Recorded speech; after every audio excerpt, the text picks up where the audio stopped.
What's up guys, Celestia here again, bringing you another guide. This is another guide for the Nightmare Survival mode in the Gold Saucer, which is the last Queen's Blood thing. And I did do a guide on this previously and it done pretty well, but it does have a fairly big element of RNG in it. And this one is inspired by this video right here, which is amazing. I suggest everybody go watch it because it's so good, especially if you love JoJo's Bizarre Adventure. Amazing video. This should have way more views than it does. But it basically shows exactly what this thing does. And I'm going to show you how the build works and kind of how it just completely obliterates. As you can see, I get so many points. I have 0 by the time I get to round 5, but there's a plan with that. So I'm going to show you exactly how it works right now. Right, so first things first, I'm going to show you off the actual build itself. So we have 2 Mandragoras, 2 Heart Seekers, 2 Amalgams, 2 Skis, Kate Sith, Tonberry King twice, Moogle Trio, Bahamut Arisen, J Squad, and Gene Attack. Gene Attack is like the main thing for this build. And what I'm going to do is I'm going to show you guys the full playthrough of one of the attempts that we did. I'm going to show you another attempt that shows you how many points you get. So like sometimes you'll maybe get 150 points, sometimes you'll get like 190, 200. It just depends on how they place their cards. So for example, in this one, I only get just over what they have. So depending on where they place their cards, it can mess you up a little bit at the end. But as long as you kind of position them properly, I'll kind of describe how it works. Okay, so here we are on round 5 again. I'm not going to show the previous 4 rounds because we just skip everything. So you just make sure you skip every single turn. And then on the final round, we're going to start. So we put Tonberry King up the top left. As you saw, they have an extra card in their hand because sometimes they don't always place every single card. That's the only element of RNG in this and where they place their cards. So we're going to try and make sure we keep the top lane as much ours as we can because we don't want them getting too close to Tonberry King and killing them. So they're going to place something to destroy Mandragora here, which is fine. That powers up our Tonberry King, and then we're going to use Gigantor to block this lane so they can't get closer.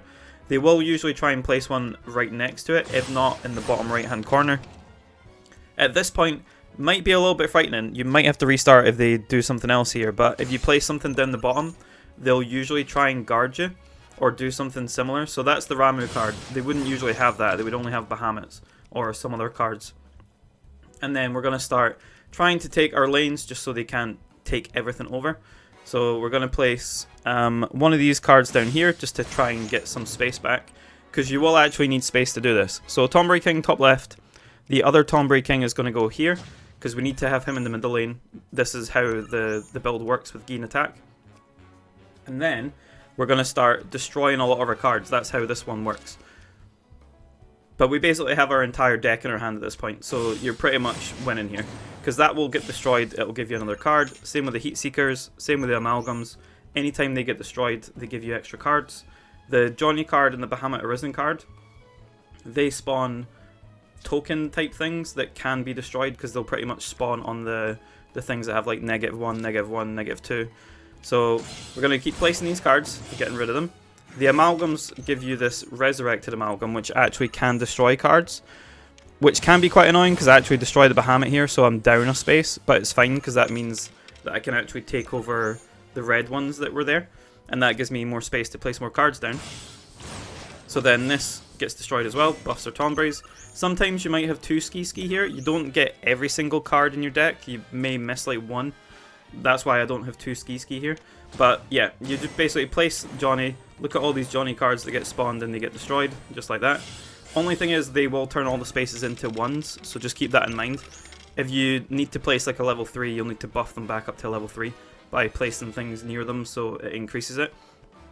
So just like this, I'm placing Kate Sith next to this one, it goes up to level 2. And then we're placing Heart Seeker there, so it goes up to level 3. And that means we can place Bahamut if we want to, and Bahamut will also get destroyed here because it's a -4 because of my Amalgam that's there. So that wouldn't have been a -4, but because of the Bahamuts and also the Amalgam, that is making it a -4. But we're just going to play some extra cards just to get some extra spaces, because what happens with Bahamut is, I believe it places tokens that buff things up depending on what number the actual token is. So like if it's 3, it's higher.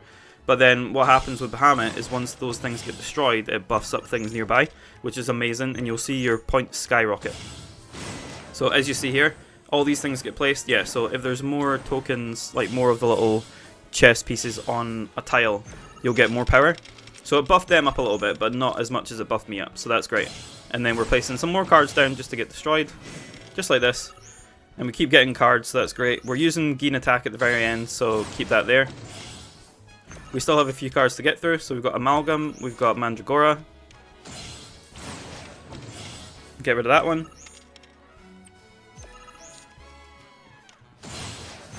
Put Amalgam down. It doesn't get destroyed because I placed it in the wrong place, but it's fine because we're still okay. That one gets destroyed, and then we have Geen attack, so what he does is he takes the power of the one you replace and puts it on the other ones. So the top and the bottom lane get massive points, and then we finish it, and that's it.